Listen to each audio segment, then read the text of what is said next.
Peter Ivey epitomizes not just success, but creativity. And he was creative in the most unusual ways. When Peter J. Ivey was born in 1919 in London, Ontario, Empire Brass Manufacturing Company was just 16 years old. Started by the Ivey and Stevens families, EMCO made its mark with the design and manufacturing of plumbing products. And EMCO would be the place Peter Ivey would make his mark in the business world. In 1946, following school and following service in World War II, Peter joined EMCO and eventually became president in the early 1960s. Under his leadership, with his incredible foresight, EMCO would expand and acquire businesses both at home and abroad. I think he recognized years ago, ahead of his time perhaps, that the world was going to be more global in terms of business, and that it was important that you develop a strategy for responding to that. It was in Japan that EMCO received the incredible distinction of becoming the first 100% foreign-owned company in Japan. He spent a lot of time reading about the culture, understanding how the business mindset worked there. And in the end, EMCO was rewarded with being the first company to succeed in having a 100% owned subsidiary in Japan. Although EMCO was a very large player in Canada and was successfully expanding abroad, EMCO was still a relatively small player in the market. In 1974, the family business was sold to an American company, Masco, a world leader in plumbing products. And then the loyalty thing, this is a story I think that people really don't know about, but it relates to EMCO, and he led EMCO, and the Ivey and the Stevens families decided to sell EMCO. The original purchaser was a British merchant bank, whose name really is insignificant, and the deal went along quite nicely until about the day before it was supposed to finalize, when Pete found out that the purchaser intended to dismantle the company and sell it in parts, and that would have been pretty bad for the employees, needless to say. So he knew there was a legal risk, and they walked. And the next day, in fact, by the time I got back to my London office, we had a legal letter from the purchaser, but they started negotiating with Masco.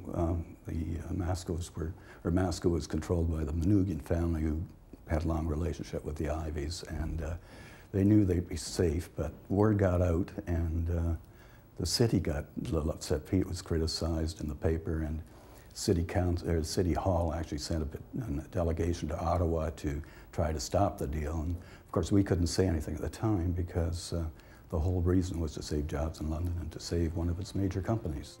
Dedicated to London and its community, Peter Ivey was a key player in establishing junior achievement in the 60s. His passion for junior achievement, I think, started a long time ago. I think he felt that that the younger generations didn't appreciate what business was about. I don't know whether I was one of the catalysts for that, but he felt that there needed to be build a bond between the business people, the businesses, and the younger generations, so that they had an appreciation for it. I was new in London about 25, 26 years ago, and I was told about this great organization, Junior Achievement, and I started there, so that's over 25 years ago. And the first person I met in my company program was a gal named Alex Ivey.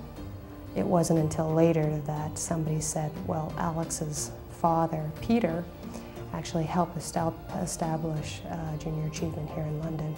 During Peter's time with Junior Achievement, the Southwestern Ontario branch was one of the strongest in the country. His quest for business support was constant. In one such letter, he requested the London Free Press publish share prices for the junior achievement companies that students own and operate in the financial pages.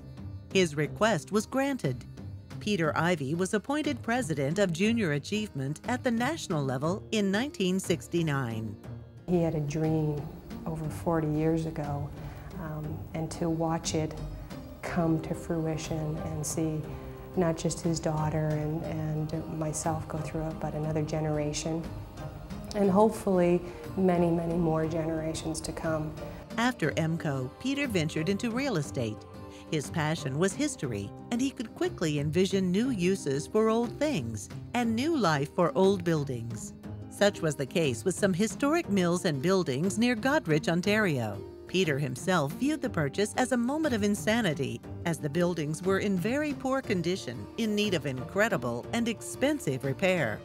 Together with his sister Joanne, they tackled Mother Nature, installing floodgates and restoring dams.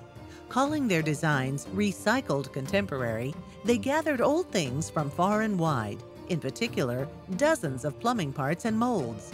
They made coffee tables from pulleys, wall sconces from plumbing molds, bed headboards from old railings. The result is one of the most beautiful and fascinating historic inns in the country.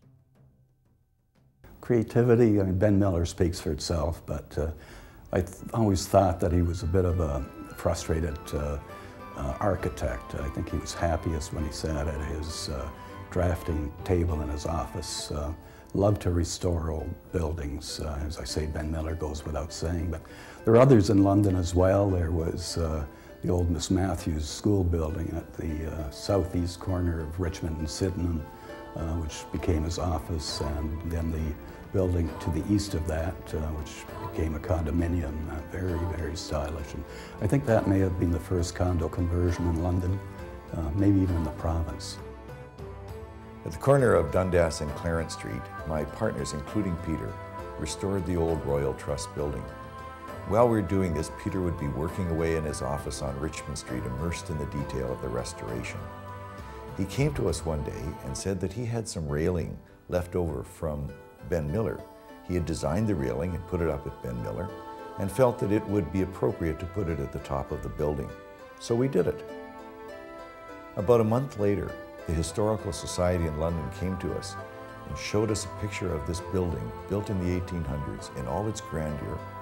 And there, to our amazement, was the exact railing that Peter had designed. See a very wonderful, caring person, a very dynamic person, someone who loved challenges, who loved different things. He used to collect weird people, as I recall.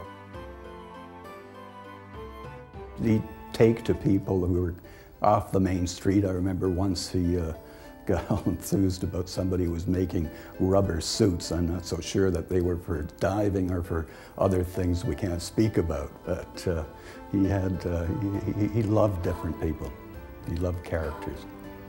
The character who loved characters. Frustrated architect, perhaps. Savvy businessman, certainly. Imaginative and creative entrepreneur, most definitely.